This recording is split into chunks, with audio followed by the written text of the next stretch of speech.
I get a water by Yeah. any chance? Can we get a water? I know there's a few in the back. Thank you. Hi. Good, yeah. Hide it. Not to have it. Sorry. We can see him in space. You're good. Good.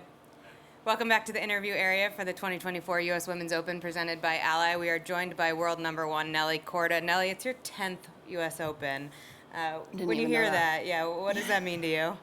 Crazy. You know, I feel like this event, getting to play it as a 14-year-old back in the day was where I realized that this is what I wanted to do for a living and, you know, get to come out here every year and compete at the best golf courses for the highest prize money and against the best players in the world. There's nothing better than that. Knowing all that, knowing your game's in great shape coming into this big week, where's your mindset? Yeah, I've definitely played some really solid golf. Had a week off last week, and this golf course is a beast. I mean, it's off the tee. If you don't hit it into the fairways, it sinks down into the rough, and these greens are small and very, very undulated. I didn't get to play in 2015, but it's a beast of a golf course. Yeah, I know you got a first look at it yesterday. We keep hearing it's a true U.S. Open test. What does that mean? Yeah, I mean, it's going to test every aspect of your game. It's going to test every aspect of just your golf game and even your mental game because, you know, it's a major championship. You can get ahead of yourself, get lost in the moment, and, you know, if you make a couple mistakes here and there, sometimes it can get away from you, but it's going to test every aspect of your game out there this week. We're going to open it up to questions. Right here, Mike. Hi, Nelly. Hi. You seem very conscious of, I got to get away from it once in a while and recharge my batteries. Is that a fair statement? Yeah, So- I feel like that's just everyone in general. I mean, that's everyone that even just works your regular 9-to-5 job. You just got to get away for the weekend and Now recharge. you're ruining my whole premise of my question. Is it something that has come natural to you, or is it something that you've had to learn that, hey, this is time to get away? I think, in a sense, it's something that I've had to also work on, and it's something that has come natural to me. I love to get away and spend a lot of time with my family. My sister came for the first 2 days when I was home, and getting to see Grayson, getting to see her was really nice to kind of recharge my batteries. And then by Wednesday, I was practicing getting back into it. So, you know, those are something that, you know, as a kid, my parents really instilled that, you know, family values and hanging around our family and just disconnecting from the world has really been important to us. Front right, Zephyr. Whenever you're playing well and swinging well like you have been this year, what's the key to sustaining that success? You know, I've had Jamie or Brett out here almost every single week. The only week that I haven't had someone out was during Cognizant, and I just didn't really hit it that well that week. So making sure that, you know, my team is taking time for me as well and coming out and making sure that we're all dedicated to each other has kind of really been the thing that has changed this year, because every event that I've been to and I've played in, I've had a coach there. Front, Barbara. Nelly, certainly you call this course a beast. Tell us why you say that, and are there certain holes that have made an impression on you? I've only played 9 holes. I'll get to play the front 9 today. I wanted to play early in the morning, the back 9, because the golf courses play different in the morning versus in the afternoon. Sometimes they get baked out a little faster, and the rough just plays a little different when it's not dewy and wet in the morning. But it just tests every aspect of your game. It's tight off the tee. Visually, it looks so much shorter than it is. Like, there's bunkers that visually, like, that you see that you think you're going to carry, that you end up maybe 10 yards short of. So visually, the golf course is tough, and then as well as, you know, if you're in the rough and you miss the fairways, the greens are very small and very slopey. So, and the rough is thick around the greens too. I think that they've cut the grass around the greens so that, you know, with the false fronts, that it comes all the way down to the back where it's a little thicker. So it's just going to test every part of your game. We're going to go Jack, and then in front of you to Jean. Nelly, hey. Hi. What have you noticed about, obviously you just said you only played the back nine, but there's a lot of uphill approach shots here. In fact, it's more than half of the approach shots on the Yeah. golf course. Do you feel that gives you a unique advantage considering how high you hit the golf ball, and just what are the challenges that come with a lot of uphill approach shots? Yeah, I mean, something that I noticed yesterday was how long of clubs that I had into the holes too. And then, you know, as a longer player on this tour, I would say that I tend to take advantage of the par fives, but I think all the par fives are going to be 3-shot holes this week. And it's just going to be tough. I mean, no matter if you hit it higher or, you know, if you're longer, I feel like the key out here this week is just hitting it straight. It doesn't matter if you're short or long. And then if there's one hole on the back nine that you thought was most interesting, what was it? And then if you've looked at some of the holes on the front nine, what are you most looking forward to or interested to play? Yeah, I didn't get to see the front nine. I would say what I found the most interesting about the back nine is every hole is very different. Every hole has a different, unique look to it. The par 5 stood out. The par 3 over the water. I mean, that's such a from the tee box. You can't see how sloped of a green that is. But then once you get onto that green, you're like, oh my gosh, you're coming in with a 6-iron, and if you're long, you're in a sense you're kind of screwed, and if you're short, you're screwed too. So making sure just hitting the greens out here this week because they're so small and so undulated is going to be key. Gene, Jack right in front of you. Hey, Nelly, how has your swing evolved so you can get to this point where a highest leverage situations you can repeat it over and again to win 6 and 7, and kind of as a follow-up that Jamie's kind of input and role in your swing as well? Yeah, I think the US Women's Open Instagram posted a swing of mine from 2016, I think, and I was watching it, and I knew my swing was that bad.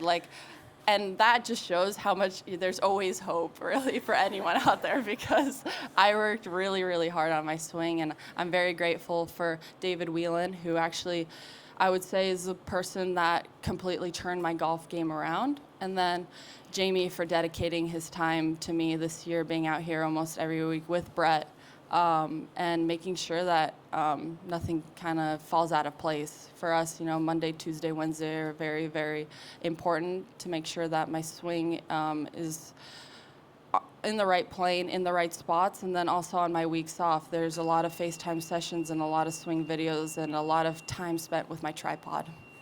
Sarah, then Beth Ann. You know, we've talked about your bubble ever since all of this began for you. Taking a week off, how do you reset and re-get in that bubble with such a big test to hand and with all the noise around this week, obviously? Yeah, I think it's my team around me that gets me in my bubble. You know, we all just know that we're out here doing what we love. We all have the same goals in mind, and we're trying to accomplish one thing, and that's to hopefully lift the trophy by the end of the week. Beth Ann. Hi. In previous seasons, how many weeks did you have a coach out with you? And did you make this plan at the start of the year that he would be out this often, or has that kind of evolved? Yeah, I rarely had a coach out here with me last year and the years before, and I love the fact that I have one out here now, because before, you know, if I wasn't hitting it well, it's different to have someone out here versus FaceTiming them and trying to figure it out on your own, and actually having that face-to-face conversation, or them trying to put you into that position and kind of feeling it, because feel versus real is very, very different. What I think I'm doing, it's usually kind of the opposite. So having someone out here has really, really helped me, and it was something that Jamie, Brett, and I and my whole team discussed last year, that I really, really needed them to come out to more events. And then Lexi Thompson announced today that she's retiring. Can you just, first, your reaction to that? Yeah. And then second, what has she meant to the tour in your eyes? Yeah, I honestly heard probably 15 minutes ago that she's retiring. She's had such an amazing career, I think. I've gotten to be on the team with her a couple of times representing our country. I think she does an amazing job for the tour. She spends so much time going to each Pro-Am party. She really dedicates her time to growing the game, and it's sad to see that she's obviously leaving and not going to be out here with us anymore, but she's had an amazing career, and I wish her the best in this new chapter of her life. Back left, James. Nelly, I know you've spoken about this a little bit, but I'm curious, what was the coolest part about attending Met Gala? I think the people watching for me. It was the ultimate people watching fest. Just standing in line with all these celebrities that you listen to, you watch on TV. I mean, Ed Sheeran walked past me, and for me, it was more shocking how tall I was compared to everyone. I was in heels though too, but they were all like saying it was really funny. They were all saying, "Oh, we were in like a tent and there was no like air conditioning in it. It was really hot, and everyone was like sweating." And I was like, "Oh, the air's fine up here, guys." But it was really cool. Like it was my first time in the Met Museum too, and that was really neat. I definitely would love to go back one day and actually experience the entire experience, but. I mean, it was my first time ever walking the red carpet, and I think it's just going to be downhill from here. A slightly more serious question, but you spoke a few weeks ago about the TV partners and women's golf becoming a little bit more involved. Obviously, there's a ton of attention towards this event in particular. I'm wondering, what is the responsibility now for the players for this week to like deliver for the TV partners? Do you see there as being one? I think our responsibility is to go out and play golf, to hopefully put on a show for everyone, and to go out there and perform our best golf, and hopefully, that brings in the audience. I know that there's expectations from players, and I think that our number one priority should be to go out there, enjoy our time on the golf course, and grow the game playing good golf. Just a few more, Amy and then Annabelle. Hi, Nelly. Your last win at Mizuho, you said you felt like you won even with your C or D game. Yeah. You talked about the importance of having your coaches there, but what was the disconnect, do you think, that week? It's funny. Golf is just such a hard game. It's like the first 2 days felt good with my swing, and then, you don't even know what happens. It's like you feel like maybe a little bit of a disconnect from your swing or just your putting or your feel in a sense. And it just felt completely different on the weekend. My game, just the way I felt hitting shots and the way I just executed my putts as well. And I think that's what makes this game so great, is just you can be on top of the world the first 2 days, and then you wake up and you're like, what am I doing right now? Like, why am I hitting it sideways? And you have no idea what's going on. And I think that's what I noticed was super helpful of having a coach out here with me, because instead of not really having a question mark in the back of my head, I could actually go to someone and have a conversation with them about like what they see and what I should do, and make a game plan. So then coming into this week, what did you address, and what's the feel that you have right now with your swing? Yeah, there's a couple of things that I do in my golf swing. I start to over-rotate my hands a little too much, and playing in wind and playing with a lot of layers on like I have this year, I tend to do that a little bit more and more. So making sure that I'm hitting my positions is really, really key for me, because if I start to over-rotate on the way back, it's hard for me to get back into that position on the way down. It may look on the same plane, but even if you're like half a degree off, I mean, if you have your face is half a degree open, I mean, that thing's going to go sideways. So making sure that I'm in my positions and I'm feeling good has been the key to the past 2 weeks. Last thing for me real quick. Can you just think back on 2013, and what was it about that experience that inspired you so much to want to make this your life?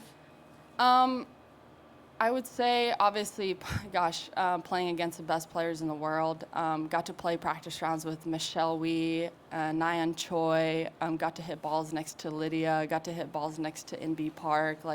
And getting to do this with my sister. I mean, that was for me like the best of all, because before that, I don't know, my sister's first U.S. Open I think was 2008, I'm guessing, and I went to each and every one of those. I was like the biggest cheerleader. She snuck me into the locker room a couple of times. And it was just like the coolest experience, and getting to do it myself was so fun. And then I remember on Sunday, I made the cut just on the number. And I remember on Sunday, I hit a driver, and it was like a hole where if you make an eagle, there was a donation of a certain amount to a certain charity. And I hit it to like probably 10 feet and I sunk the putt and I got interviewed after. And then my quote was, "You got to risk it for the biscuit." And so that's one of the first things I remember, one of the main things I remember from my US Open. Annabelle, and then Doug's last. Hi, Nelly. I'm Annabelle, and I'm 13. I'm from Lancaster. What's some advice you would give to your 13-year-old self? A piece of advice that I would give my 13-year-old self, I would say to stay true to yourself. There's going to be expectations from people around you, and the best thing that you can ever do is stay true to yourself, stay your course. It's not a sprint, it's a marathon. You'll see other people succeeding at an earlier age, and all you have to do is just believe in yourself. Last one, Doug.